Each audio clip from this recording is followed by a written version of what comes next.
Seems like a really nice guy.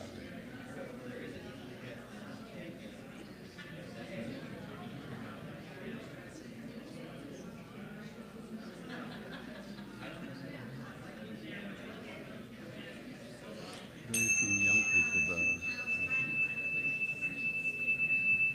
All churches are struggling. Yeah. Good morning. Good morning. That's better. That's better.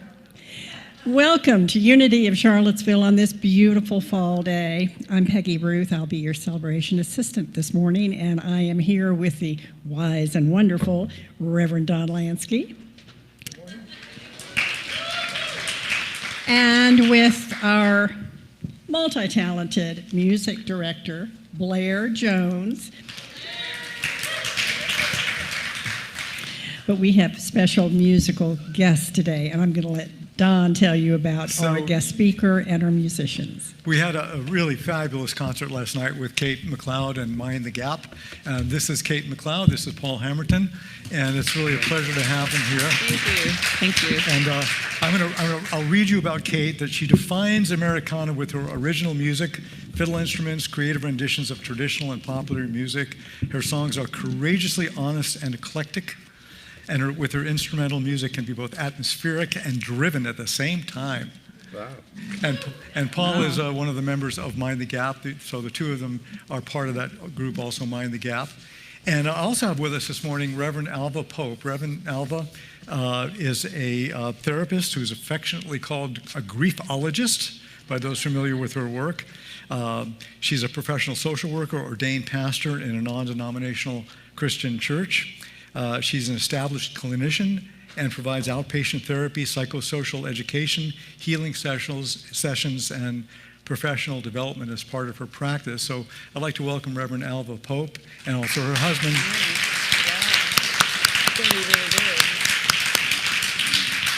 And her husband, Marquis, is with her as well. And Alva is also a frequent speaker at Unity of Bon Air in Richmond. And also in our audience, Reverend Catherine Klein is here this morning with us. Welcome back. Good to see you. For those of you who don't know, Catherine is a classmate of mine, and she will sell secrets if she's asked. So there you go. Without further ado, Kate MacLeod and Paul Hammerton.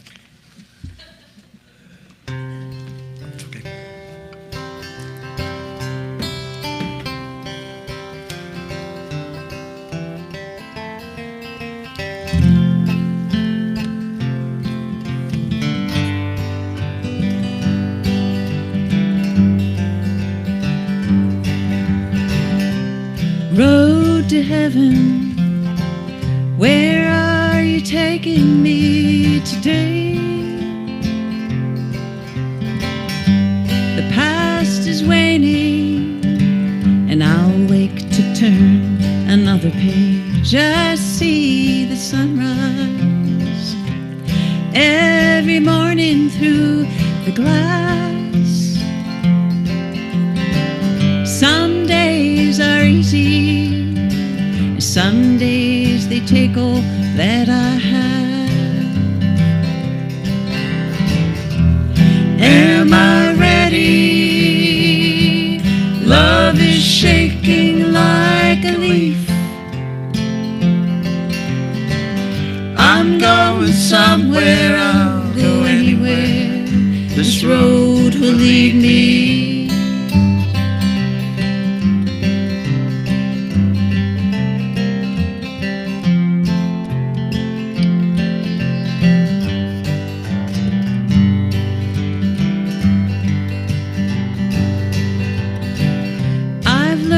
A few things I've learned to let go of the time. The letting go is faith like snow that falls forever from the sky. And going uphill may be hard, but the view is worth the climb. And the more that I can give away, the lighter is this load of mine.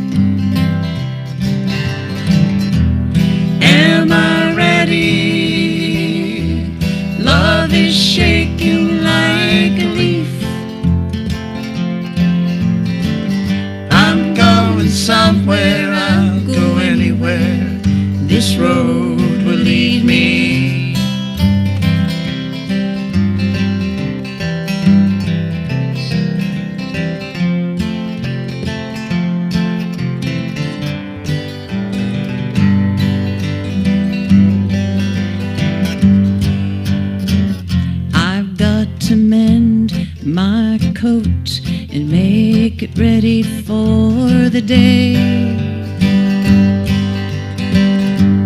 Day of ice, made of fire, made of hope, and made of clay. And any minute I could be taken away.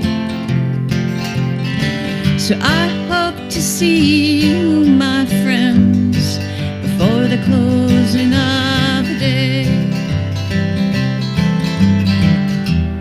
Am I ready? Love is shaking like a leaf. I'm going somewhere, I'll go anywhere. This road will lead me.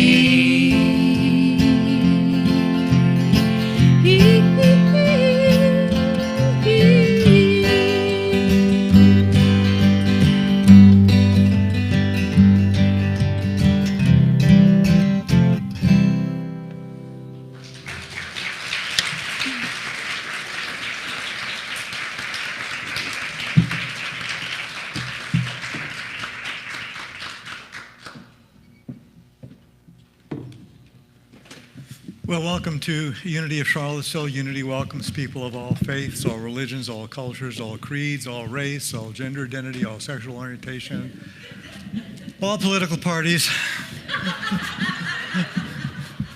Everyone's welcome here. And it's our tradition to begin with prayer, so I want to invite us to take a moment.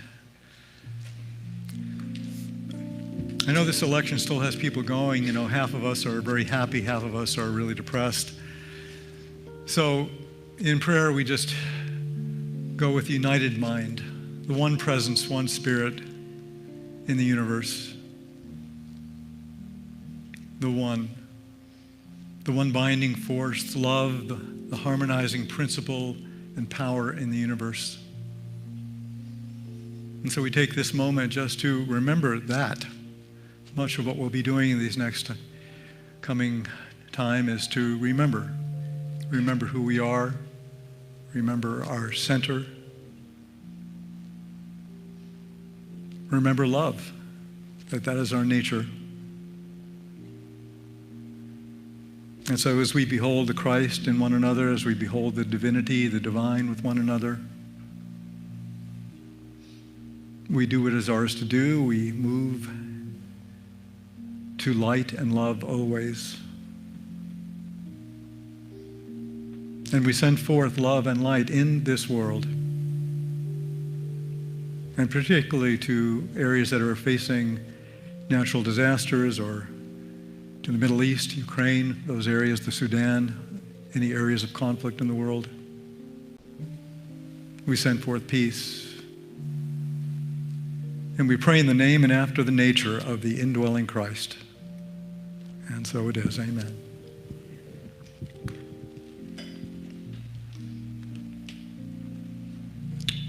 And let's close this time of prayer by affirming our statement of faith, please. Together, there is only one presence and one power in the universe and in my life. God the good, omnipotent.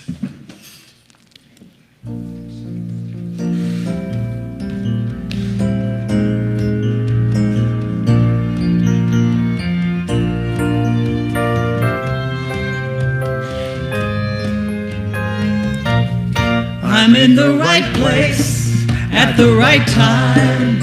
I am just where I'm supposed to be. I'm in the right place at the right time. I am just where I'm supposed to be.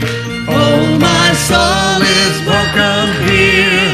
Oh, my soul is welcome here. I am getting the message loud and clear. My soul is welcome here.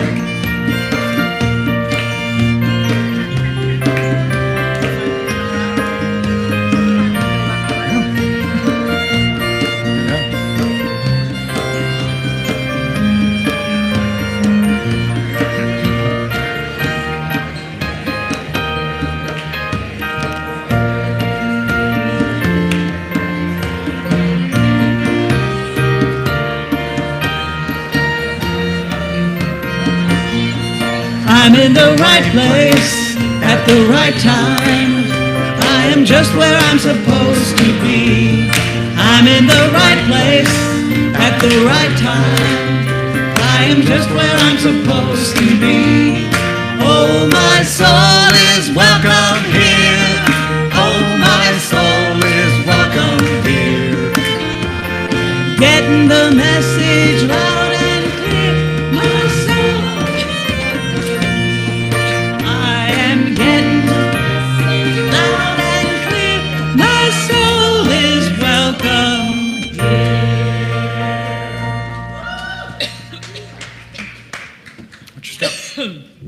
Good morning, everybody. Good morning. Hi. Yahoo. All right.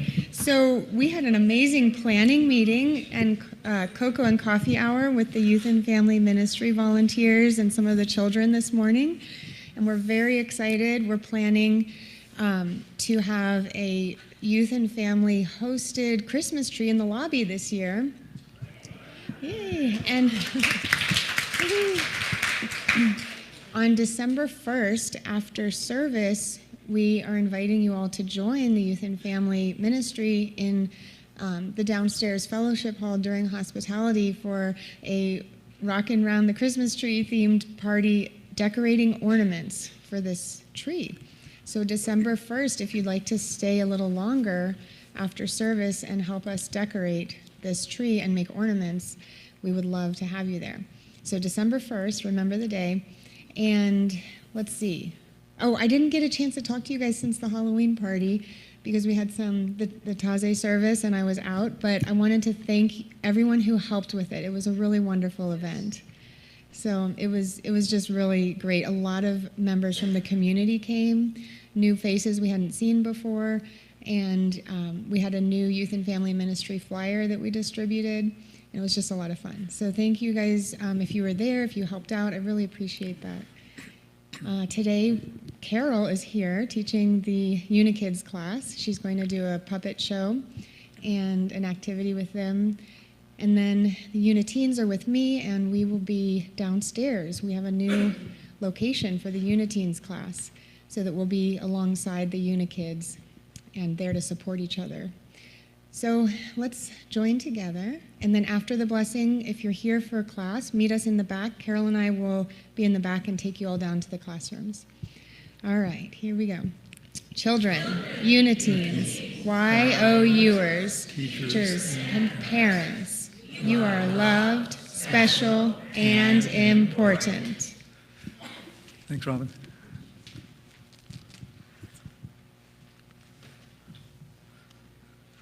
So, Tony, come on up.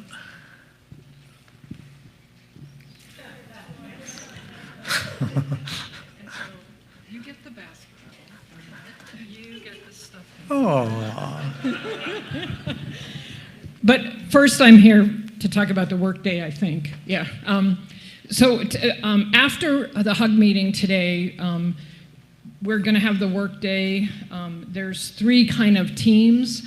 So Buddy, who's in the back in the beautiful orange sweater, is going to lead the team that's going to clear back some of the planting along hydraulic. And Peter is helping to lead the team that is painting the benches. Peter, can you just raise your hand? And then Brigada and I are going to help.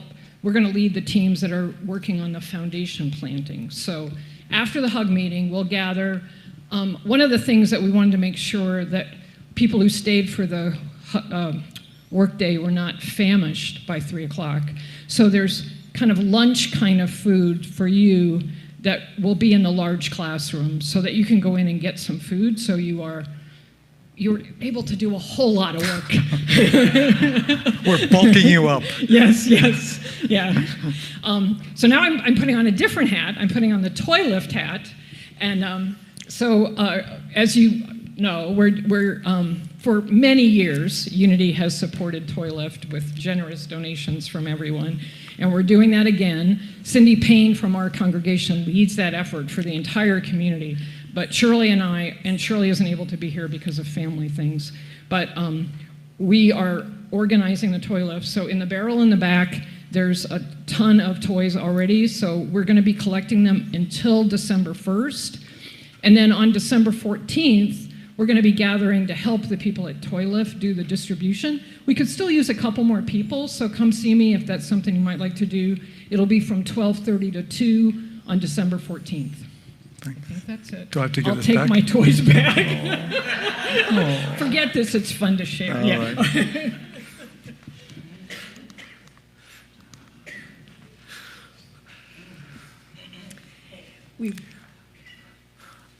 Luke, let me do this, okay? Do we have this on the loop? Is that why? Yeah. Is it back? Okay. So, excuse me. So kirtan is chanting Sanskrit names. They're all aspects of the divine, the one presence. So today from 2 to 7, we're having a kirtan jam with folks from Roanoke, the Roanoke Kirtan Fusion. It's going to be divided into the chanting. It's sort of informal. Whoever wants to lead a chant can lead a chant. And then later around 4:30 or 5, we'll have a potluck, and then we're going to continue on with another round of chanting afterwards. So it's very informal, but I find it very joyous. It's about connecting with the heart. And I actually am leading now, so you might see me lead a chant or two. Great. So thank you. Okay.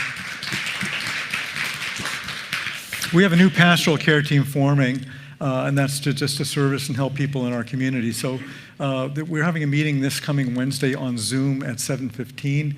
And if you're interested, please let me know, or Kim Simmons, who is our new pastoral care team leader. And then on next Saturday, November 23rd, Lama Tashi is returning.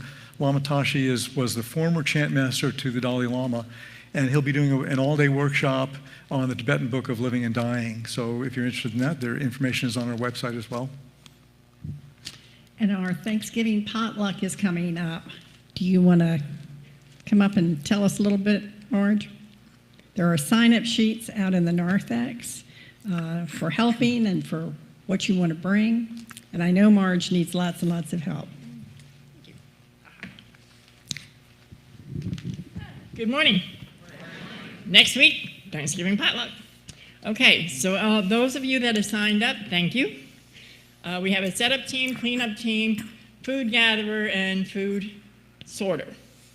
We also have, if you're bringing food, please have it cooked, cleaned, chopped, pared, and ready to serve, identified, because we have people with different dietary issues, as well as whatever you bring it in, have that identified too, so we don't have an auction afterwards. And for that, we should all have a good time. Thank you.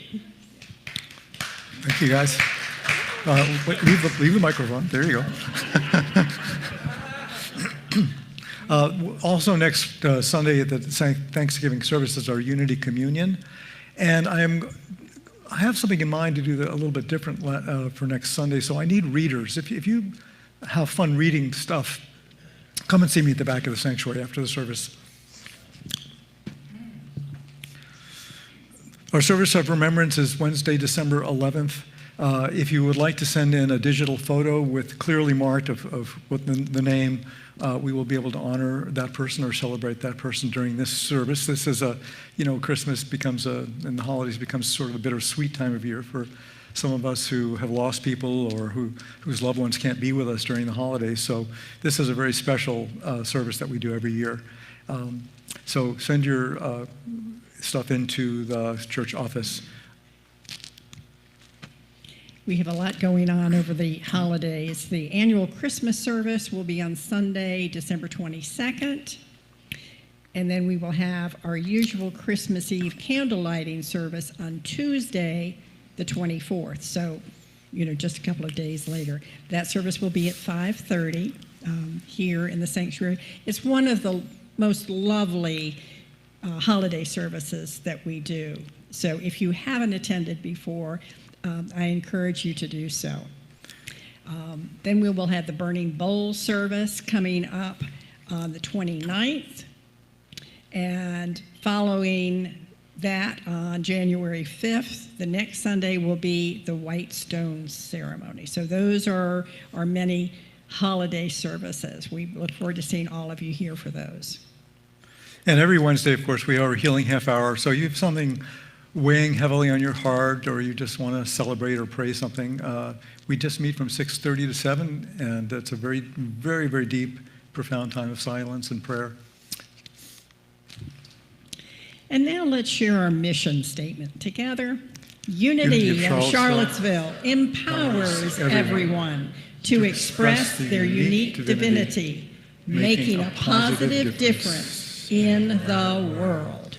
It's my pleasure to invite Kate MacLeod and Paul Hammerton back up on the stage.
There was no defining moment to explain. There was no photograph to show. But when my heart moved, there was a change.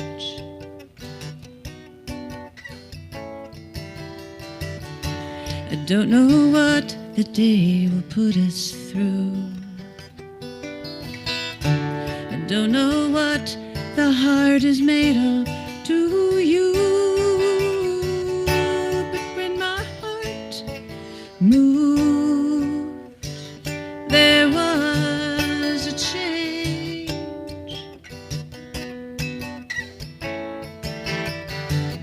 And if every heart can move this way, and this town is lifted, if every heart can move this way, and this way is open, if every heart can move this way, in every move we make, every move we make is love in motion.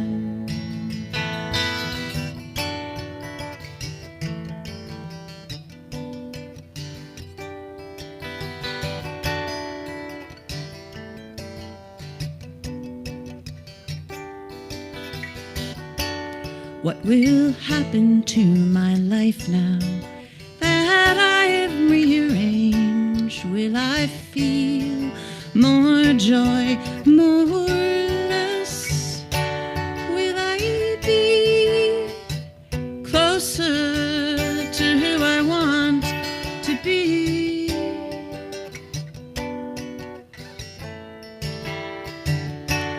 And beneath the world's resistance and the gravity, I may never know the difference that I make. One small move can light a fire or light up a little girl's face. And if every heart can move this way, and this town is lifted, if every heart can move this way, and this way is open, if every heart can move this way, and every move we make, every move we make is love in motion.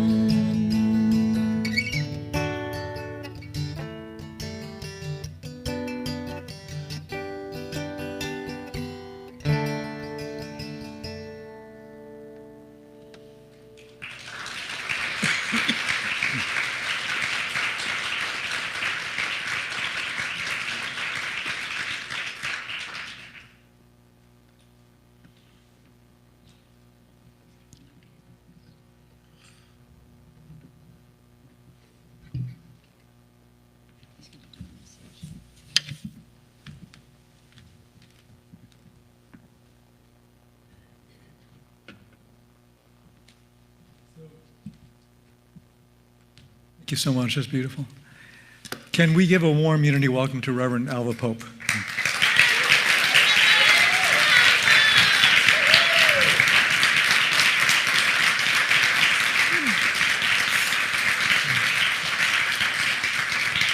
Good morning. Good morning, good morning, good morning. I am so glad to be here. And the song is so appropriate, all the music, but one of the things I'm listening to, it says, I am where I'm supposed to be. My soul is welcome here. I have had the warmest welcome here this morning, and it really blesses my soul. So thank you very much, Unity of Charlottesville. It's wonderful to be here. One of the things that I was thinking about as I was preparing for today is how I'm back home, actually. I am a graduate of the University of Virginia. I did attend, yes. I am a Wahoo. And I was just thinking about the changes and the things that happened to me here. I was 17 when I came to college, and I started driving transit. I was a bus driver for the university. And I remember everybody saying, "You're gonna drive one of those big buses?" And I said, "I am," and I did for 4 years. So Charlottesville is actually home to me, so thank you for having me back. What I was thinking about today was where we are. Where are we located? And where are we going? And how do we know that we even need to go someplace, right? So I remember coming off to college, being here, expectant. It was just an hour up the road. I was moving from Richmond, Virginia to Charlottesville, Virginia, and I was so excited. I was excited about all the changes that would come, the new people I would meet, all the things that I would do. I remember just going to, and to some of you I'm dating myself, and to others not so much, but going to the mailbox to get all the letters and the welcome, and now you just have to open your phone to get those things. And I just remember waiting and wanting and couldn't think about all the things that I would be able to do. And then I got to Charlottesville and ran into something that I didn't expect. And that is the grief of leaving home and the grief of meeting new friends. So the very thing that you are excited about is the very thing that stops you in your tracks and makes you wonder, what is happening to me? And that brings me to today. Every November, we have this collision. Every November. As a country, especially electoral years, we run into this space where we are so excited of what is possible until that possibility happens, and then we are floored by what didn't happen. Where we found ourselves plummeted to the floor, and we feel like we've actually been pushed back. This time is often characterized as a time of war and battling and battlegrounds. The battleground states, the battleground, the battlefields, and we talk about the war.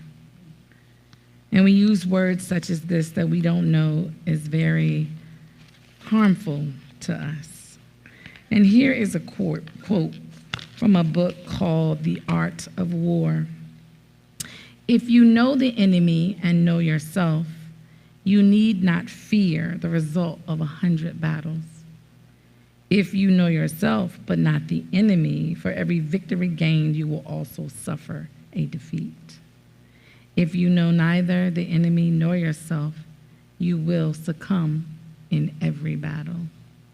Where are you? Which one are you? Do you know yourself? Do you only know your enemy, or do you know no one? It is a very interesting way that we look at life often on a battlefield. But war is about winners and losers. War is about deception. War is about hidden agendas. War is about getting ahead before someone else does. Is this the way that we want to continue to see who we are as a culture, as a people? Is that how we want to look at life, as a war? And so I ask you today, how can we shift it? How can we move to a place where we need to be? Just as college happened for me, I wondered, I said, where am I moving to? But what I did not ask is, what was I running from? Each of us during the electoral process, we are running towards something and simultaneously running from something else. What are you running from in your life? The people who win feel relief, but what they do not understand is that they're in a cycle of grief. If I feel relief, then I was grieving in the first place. That is where I started. I started in fear. I started not hope necessarily, but in a place of, oh my goodness, if I don't get what I want, then what will happen? And we start to make plans about this. But I'm so glad for a place called Unity. I'm so glad to be here and be at home and to have a different process of mind. So in the African American culture, what I think I want to say about that is our daily existence is about running from something. Think about this. Think about what this must feel like. If we just came off of an election and some people feel, whew, we made it and a change is going to come, and then some people go, whew, we didn't make it and a change is going to come. Just imagine what the African American person in America feels on a daily basis. Where is that change? What is coming? How are we affected by it? I don't say this to invoke negativity, but just curiosity. Let's be curious about what this must be like. What must it feel like? What must home life be? Friendships be? When you walk out into the world and you look into faces of people that you thought were your friends and secretly feel betrayed because you don't know how they voted. But we do know that the majority voted the way that won. Think about this collective process that we walk into feeling some kind of way because you're a part of it. And as a therapist, what I want to impress upon you is that most of us are grieving, but we don't know that we are. That is the thing. A lot of us are in a grief cycle and we don't even know it. There are griefs that we understand and that we're aware of. A loss that is undeniable, absolutely. And I even was experiencing one of those when I went to the University of Virginia. I had just graduated high school in May, but my brother had been murdered in April. Right, that sigh, that thing. And I knew that I was grieving in one place, but unaware that I was grieving in another. And as I was running to the University of Virginia, excited about all the things that I wanted to do and be and explore, what I didn't want to think about was the murder of my brother. What I didn't want to deal with was any of that. But I have, and I'm here, and I'm happy. So that's the end of that story. What I want to encourage you all to remember is that we already have everything that we need to be okay. And when we're running, we may understand some things, but mostly what we misunderstand is us. In a grief cycle, again, once we figure out that we are grieving, what we usually still don't understand is what that means for me. What does it mean for my body? What does it mean for my thoughts? What does it mean for my feelings? And most of us don't want to know. 80%, and I mean 80 and probably more, of my clients who are in a grief cycle are in denial about it and do not acknowledge it. And when they do acknowledge it, it sounds something like, I've already dealt with that. I don't need to talk about this again. I don't need to revisit my childhood. I am here and things are well. Well, the election tells us every year or every 4 years or whenever they happen, gubernatorial races and everything, that we as a country are not okay. Because if we were, we would not experience the things that we experience on the internet, in grocery stores, on television, related to it. Whether you're on the winning side or not, in the next 4 years, you're still on the playing field, the battlefield, once again. And this type of stress causes dis-ease and unease and anxiety in our bodies, and we carry it around and we walk on eggshells. So where and how does the healing begin? One of my favorite authors reminds me that metaphors, and when we put two things together to tell us how we are feeling about something. Well, an analogy does the same thing, but it tells us about how something works so that we can see it through to the end. And instead of being on a battlefield, it is time for us to go into the garden. This is the soul shift that matters. This is the awakening. We're going to put down our armor and our gear to walk into a place where there is a garden. And what she also tells us in her book, Dr. Anita Phillips, is called The Garden Within. You can look it up, no slide needed. She says that not only did the Creator put us and place us into a garden, but he placed and put a garden inside of us as well. Think about that for a moment. Because if that doesn't change your mind, I don't know what else will. Because if I am the garden, then I treat myself differently. Then I behave differently when I'm in the light. And I appreciate the sun in a different way. I appreciate the rain in a different way. I appreciate the way that scents dance around me in a different way. When you realize that the garden is a mimic of who we are and how we're made, then the way that we produce fruit begins to be planted in a different way.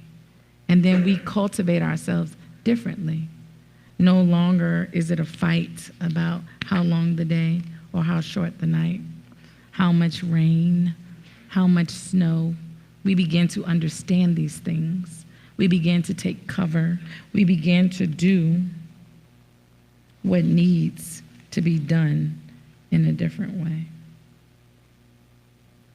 She tells us that the Creator planted a garden for us and then within us. She talks about the parable of the sower, which now becomes a very different story, a very different narrative.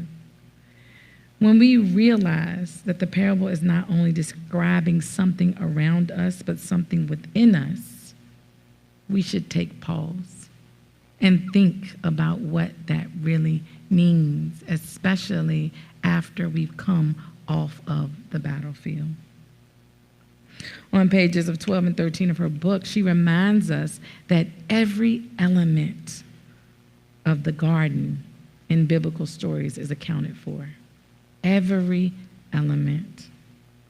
As Jesus explains the parable of our inner workings, everything about us on the inside is revealed.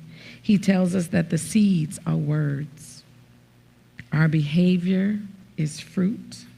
And the ground, well, the ground represents your heart. Your heart is where spiritual seeds are planted.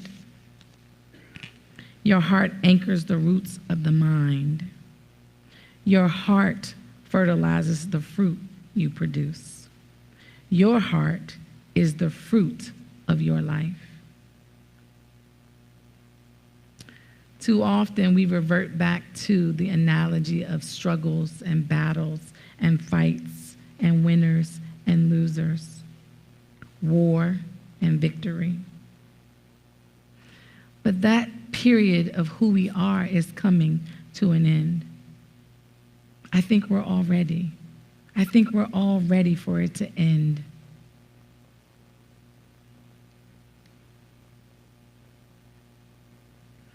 I think we're ready for a softer time. I think we're ready for a place where we can rest, that we can expect goodness. The 12 gifts remind us of the gifts and the power that we have. And William Warch, in his book called The 12 Gifts of God, reminds us that faith is our ability to say yes to God. When you're on a battlefield, it's hard to be faithful. It is hard to say yes when you see yourself as a loser. It is hard to say yes to anything when you just left the city and your brother was murdered. It is hard to say yes. And yet we stand and we recover and we say yes to the good. It is time to say yes to the good. And as we walk into the garden, yes, it is cold and the days are shorter. The daylight is shorter and the nights are longer. And our election season is always in this dark time. But what does that mean? That means that it is time to care for yourself differently. It doesn't mean that it is a time to quit. It doesn't mean it is a time to argue or fight with your fellow man. In the darkest of days, think about this, in the darkest of days, there's nothing left to do but rest. You have to. We fight it. We argue with it. We want to get active and try to do things that we probably should defer until a later time. And when we do that, think about what happens to us. We get extra tired. We get extra irritable. We get extra mean. When the answer is simply to go and rest, hibernate, collect yourself, assess, reassess, look at what works, and let go of what doesn't. Because the promise is what the garden says. When the seasons change, there will be new life, there will be new birth, there will be new growth, there will be opportunities, but only if you rest, only if you protect the garden. In the wintertime, how many of us go outside and cover our gardens to be careful of the frost? This is what we need to do. We need to cover our hearts and be careful of the frost. This is a very cold time, whether you are a winner or a loser. Nobody wins in war. Nobody. The men that killed my brother never went to prison. They were never identified as murderers, even though we absolutely know who they were. Yes, we know them. They were in our neighborhood. And so when you can live with an injustice in your life and still heal your heart, that is evidence that you have been in the garden. Think about the garden. Think about what it means when you walk into a garden. I was recently at the ministers' conference, and we went and we visited the Hershey Gardens, and they are magnificent. Things and roses that you can only behold, not imagine were there. They were beautiful.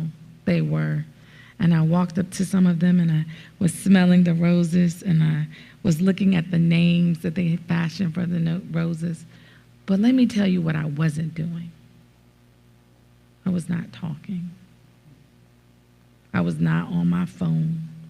I was not checking the weather. I was not looking at TikTok. I was in the presence of unbelievable beauty and growth and promise. And when you walk into a garden, the need for words disappears. You don't need them because the garden comforts, it soothes, it speaks. It tells you, if you will listen, what is on the inside. All of the fear that I won't ever be the same. The truth of the matter is you don't need to be the same in order to be good. Remember that. I don't need to have what I've had to be good.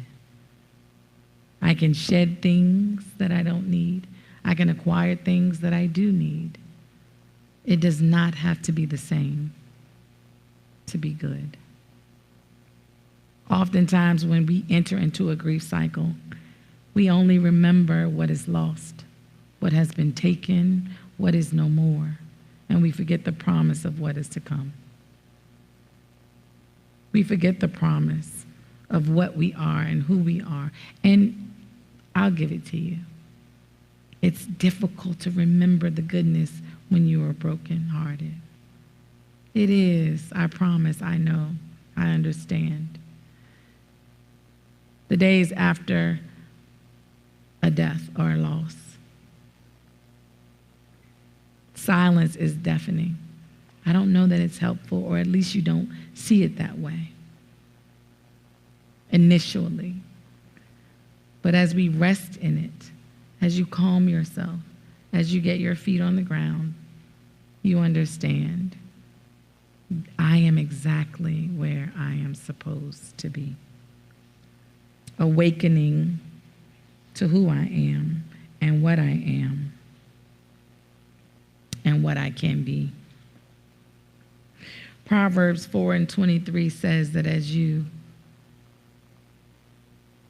keep your heart with all vigilance, understand that from it flows the spring of life. Keep your heart. Remember your soil. Cover it, take care of it, keep it warm. Do what needs to be done for you. And as we collectively remember or enter into the vortex of winners and losers, step out of it and step into your garden, which always begins with silence. It does. And darkness covers gardens, and yet the light will come. We do affirmative prayer here at Unity as a tradition. And Charles Fillmore says that it is meditation and prayer that attaches and connects our conscious mind with our subconscious mind, which is how man and God meet. This is where we meet God. The divine mind, your divinity, is met in silence. And as we still ourselves and come to a place of stillness, we find understanding, which is also one of our 12 powers and gifts. And understanding is our ability to know that God stands under all things, no matter what they seem. Can you imagine seeking God, standing under a truth when someone has been murdered? Can you? Can you really say to yourself, even though I don't understand it, God does? This is a difficult place to be. It's a difficult thing to do. And yet, our hearts are capable because it is possible. Because when we come into stillness and seek after understanding, we allow divinity and divine mind to take over our thoughts and to replace our thoughts and take us to a deeper place of healing. Most seeds cannot grow above the ground. Most of them have to go into a place of darkness, as do we, because the garden must incubate We must sit a little while. We must let things that we don't need fall away. And if you'll practice it, you'll come out the better for it. Your fruit will be more than anything that you could have imagined. And in it, we seek the understanding of God until we find an understanding that we can tolerate. So as we do that and move and shift from being on a battleground to being in a garden, let your heart awaken. Let your expectations flourish. Let your feelings grow. A lot of times we want to do away with feelings. The only one we like is love. The only one we espouse is love. When in truth, we need them all. We need appreciation, connection, togetherness. We need a place to vent appropriately and to let out the things that hurt us and to do our lamentations. We need that. We do. We all need it. And this happens in the garden. Because if you've ever been in a garden on a muddy day, you know it's not the best place. Your shoes get dirty. Your feet slip. The ground is unsteady. And yet it is very necessary. All elements, all things in the garden are necessary.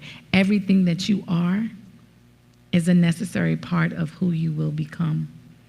And so instead of trying to throw away pieces of yourself, embrace them. Embrace the heart. Embrace the mind.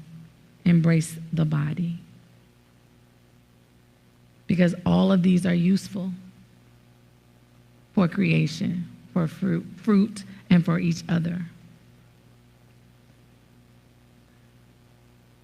So what do we do when you're running from and running towards? You go into the garden and you still yourself in silence to the gifts that God has given us. And we move forward and we shift and we allow it to happen and we make space and give place and time and breath to everything that we are and to everything that we wish to be. So while we are in this movement and while we are recovering from and basking in at the same time, we look to our fellow man and we speak goodness. We affirm. As Louise Hay says, she said, we live in a law of consciousness. Whatever is in your consciousness is the world that you would create for yourself. The law of consciousness. You are under yours and I am under mine. What does that mean?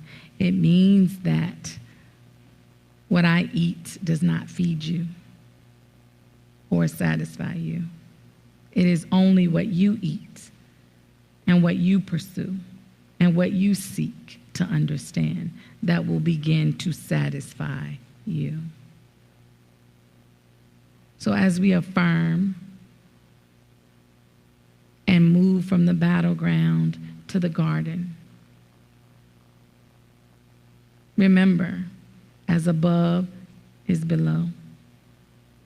And everything that is around you is also inside of you. And that is all that we need. Namaste.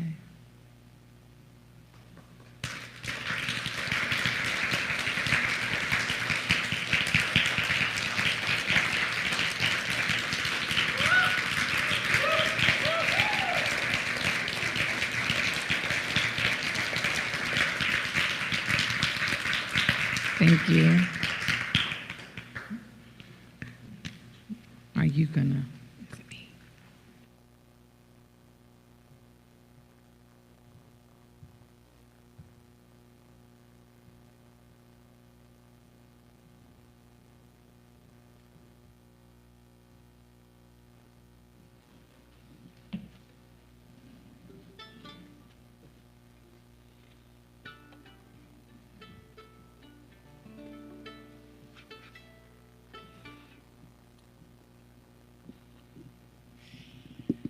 That was a lovely message. And I'm going to play an instrumental piece for you as we continue to think about everything that's been said. And as musicians, we kind of gather notes together and put them in a form of rhythm. And this piece is titled "The Moon and Mount Rainier." And I wrote it while I was watching the full moon rise over Mount Rainier. It was quite beautiful and grounding vision. So we're going to play this for you.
of Trustees, and he's going to give us an update on the annual fall fundraiser. Wow, good morning, everyone. I'm still glowing. Well, our annual fall fundraiser needs some more seeds for our garden, right? We have a few seeds, but we need some more seeds. And I'm incredibly happy to be able to tell you that we have an anonymous donor who has pledged a $5,000 matching donation. What that means is we need to come up with another $5,000 in order to get that first $5,000. Everybody knows how that works, right? So, you have to plant seeds to get your plants. And so, I would challenge you all to do what is yours to do for our fall fundraiser. Our fall fundraiser, I think everybody realizes, is above and beyond what we normally tithe to the church. And those of you that were at the congregational meeting a few weeks ago probably remember all of the maintenance projects that we have to do in the next few years. So we dedicated the fall fundraiser to helping us make that possible. And so I would encourage all of you to think about what is yours to do today. We are going to extend the fall fundraiser through December the 1st so that people have a little more time. And we thank you all so much for the generosity you have all shown and will show again. Thank you. Thank you. Thank you, Greg. Well, it's that time in our service when we do have the opportunity to give back our regular tithes, our offerings, our gifts this morning. You can either put your offering in the butterfly basket that will be coming around. Buddy will be bringing that around to everyone. You can also use your phone and give through Tithely. The telephone number, the information is on your screen. And of course, there's always the old-fashioned way. You can write a check and send it into the church office. So whichever way you do that, we are very, very grateful for everything that you give to Unity of Charlottesville. And as you're gathering your gifts together, can I ask, is there anyone here for the first time? Would you be welcome, welcome. We're so glad you're here. There's some information in the narthex about Unity of Charlottesville, and Reverend Don would be more than happy to chat with you after the service. Is there anyone here for the second time? Well, if there's anyone watching online, well, if you're here for the second time, welcome. And if there's anyone watching online that has not been here before, please consider this our invitation to you to join us here in our sanctuary any Sunday. So let's bless our tithes and our offerings together. Divine love, as me, bless and multiplies all that I have, all that I give, and all that I receive.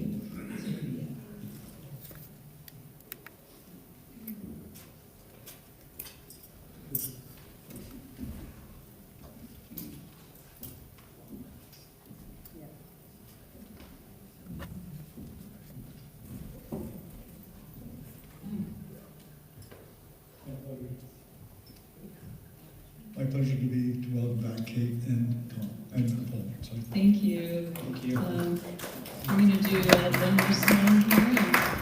I'll pick something out that probably most of you know so that we can do some singing together because I love that. I don't let anybody get out of anything that I do without singing along a little bit.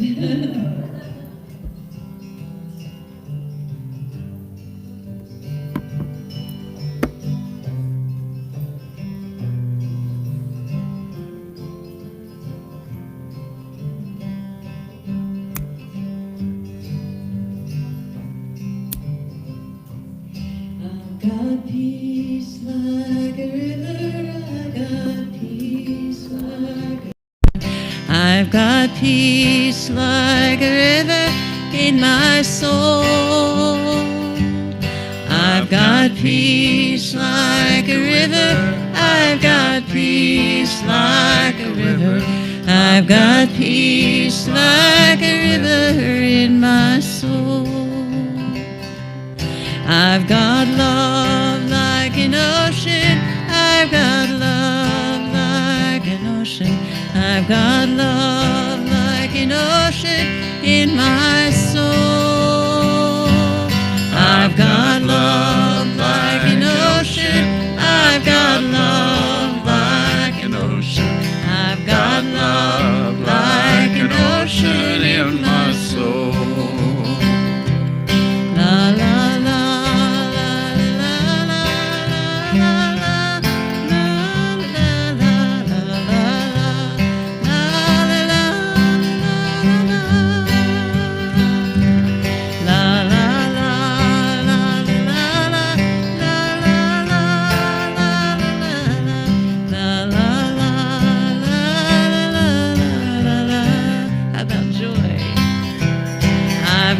Joy like a fountain, I've got joy like a fountain. I've got joy like a fountain in my soul. I've got joy like a fountain. I've got joy like a fountain. I've got joy like a fountain in my soul.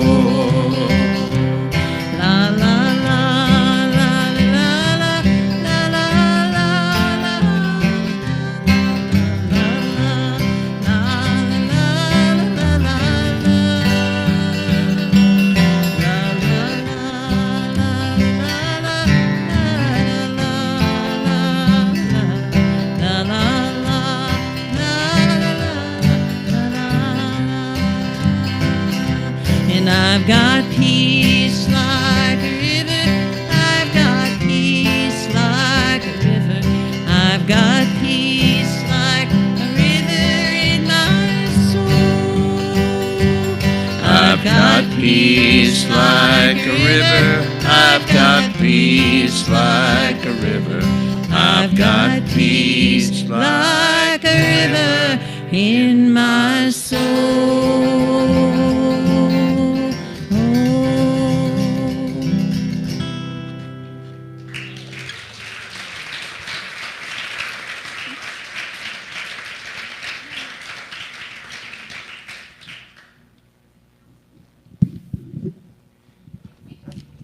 Thank you so much. I think that is a song we all know well.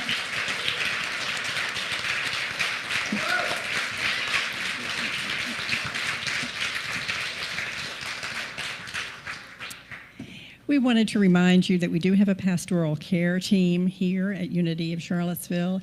If you have a need, you can reach out to the church office or request help on our website. Kim will be speaking to this at the hug meeting after the service downstairs because we would like to have some more volunteers for that. So see Kim during the hug meeting. The healing helpers will be back here in the corner, and Buddy is here for individual prayer if you're needing that as well. Next week is our Thanksgiving service, thanking out of the box. And it'll be our Unity Communion. It'll be our potluck, our annual potluck as well. And I am looking for readers for that service. So meet me in the back if you're interested in being part of that service as well. Lots of thank yous today. We had a cosmic confluence of guests this morning. And so I really want to thank Reverend Alva Pope. Thank you very much for being here.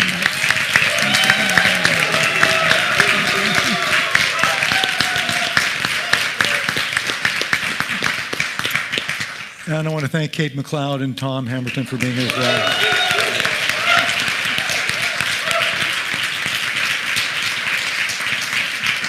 And our incredible Blair and our music team showed up, so thank you guys for being here as well. And Greg and Luke up in the sound booth, and we had Kathleen and our blessing team. So please join us for the hug meeting right after. Thank you, everybody. Thank you, Peggy, so much for helping to celebrate as well. Let's stand for our prayer for protection.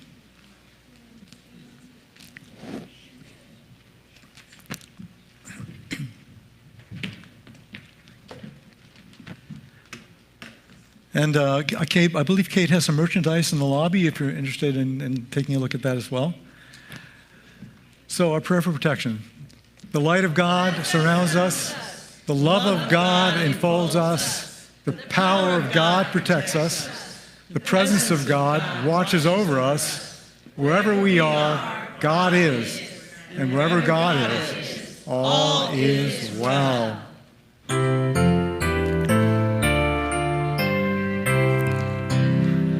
Let there be peace on earth, and let it begin with me. Let there be peace on earth, the peace that was meant to be.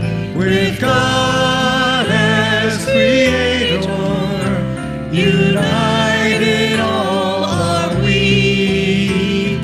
Let us walk with each other in perfect harmony.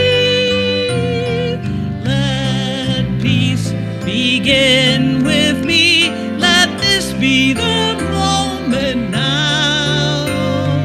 With every step I take, let this be my joyous vow.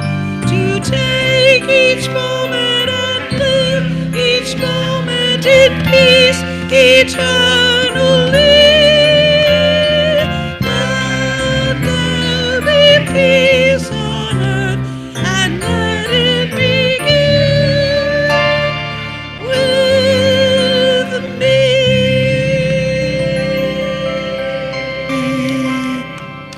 Remember the garden within, everybody. Have a great day.